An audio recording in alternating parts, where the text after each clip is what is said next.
Ok, pessoal, vamos fazer uma cronologia bíblica sobre o casamento. Vamos começar no Antigo Testamento, em Gênesis 2:24. Portanto, deixará o homem o seu pai, a sua mãe, e apegar-se à sua mulher, e ambos serão uma só carne. Então, vimos que o casamento ele foi criado por Deus antes da lei e antes do pecado. Só nesse versículo de Gênesis já poderíamos concluir que uma só carne é até que a morte separa. Logo, todo segundo casamento é adultério, enquanto o primeiro cônjuge vive. Conclui-se que não existe divórcio para quem Deus já fez uma só carne, a primeira aliança, a união da mocidade. Ainda no Antigo Testamento, Deus regulamenta o casamento em Deuteronômio 22:13 em diante. E depois Moisés, ele regulamenta o divórcio para pessoas em contrato de casamento, Deuteronômio 24. O casamento era e ainda é feito em duas partes, ou duas etapas. O primeiro vem o noivado e só depois o casamento. Porém, até o dia do casamento, o dia das núpcias, se algo de indecente fosse encontrado, neste caso, se usava a carta de divórcio. Lembrando que nunca era por adultério, pois essa prática era punida com a morte por apedrejamento. Vamos para o Novo Testamento. Ainda explicando Deuteronômio 24, agora é Jesus que está explicando aos pastores da sua época se era lícito se divorciar da sua esposa. E Jesus não reconhece nenhum divórcio, voltando ao princípio de Gênesis 2:24. Então acrescenta em Mateus 19:6, assim não são mais dois, mas uma só carne. Portanto, o que Deus ajuntou, não separe o homem. Os pastores da época queriam que Jesus entrasse em contradição, pois foi ali o mesmo lugar aonde João Batista tinha sido morto, degolado, por falar que não era lícito um homem, Herodes, se casar com a mulher de outro homem, seu irmão. Está lá em Marcos 6:18. Então Jesus fala em Mateus 19:9, só no caso de imoralidade sexual, que nos originais é nudez e não adultério, como explicado em Deuteronômio 24. Seus discípulos, naquela ocasião, ficaram calados, mas em casa continuaram a conversa e voltaram a questionar sobre o mesmo assunto em Marcos 10, 11 e 12.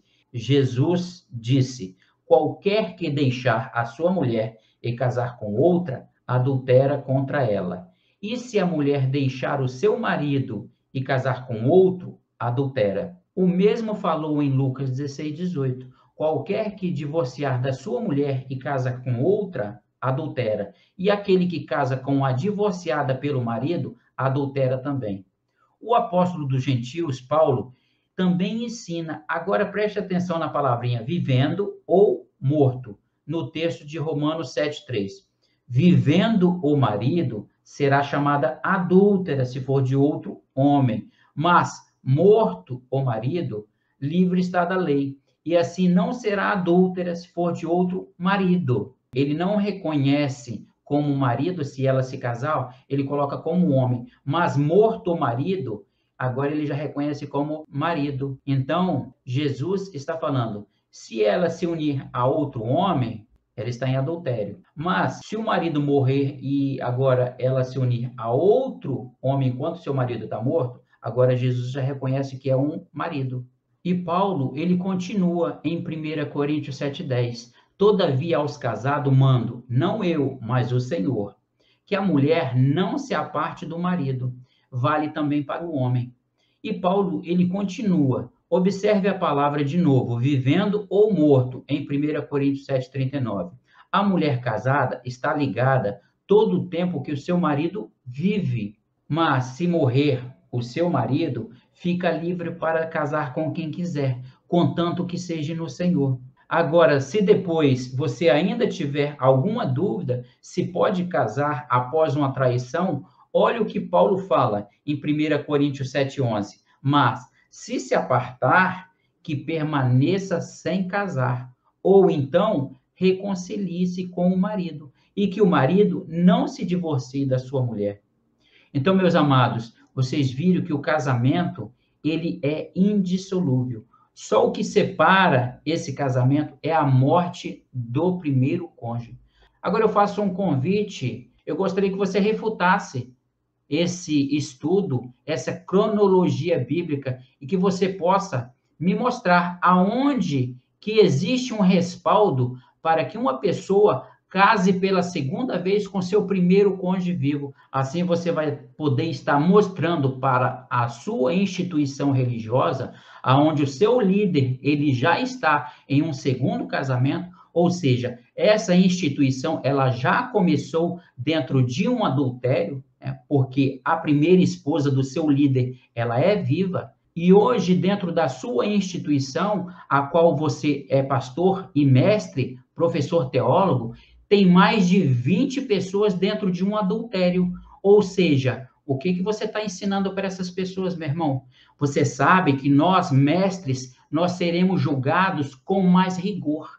Então, meu irmão, cuidado com aquilo que você passa, cuidado com aquilo que você ensina para as pessoas, porque você pode também estar sendo conivente com o pecado dessas pessoas. Então, o convite está feito, Alex Mota, do Gaditas, Escola de Teologia da Comunidade Cristã da Serra, que você possa defender o segundo casamento com o primeiro cônjuge vivo. Só assim você pode mostrar aonde que existe um respaldo bíblico para o segundo casamento. O ministério onde você se encontra hoje, ele já começou dentro de um adultério. Ele já começou dentro de um pecado. Ou seja, hoje dentro da sua instituição, existe mais de 20 pessoas que estão dentro de um adultério conjugal.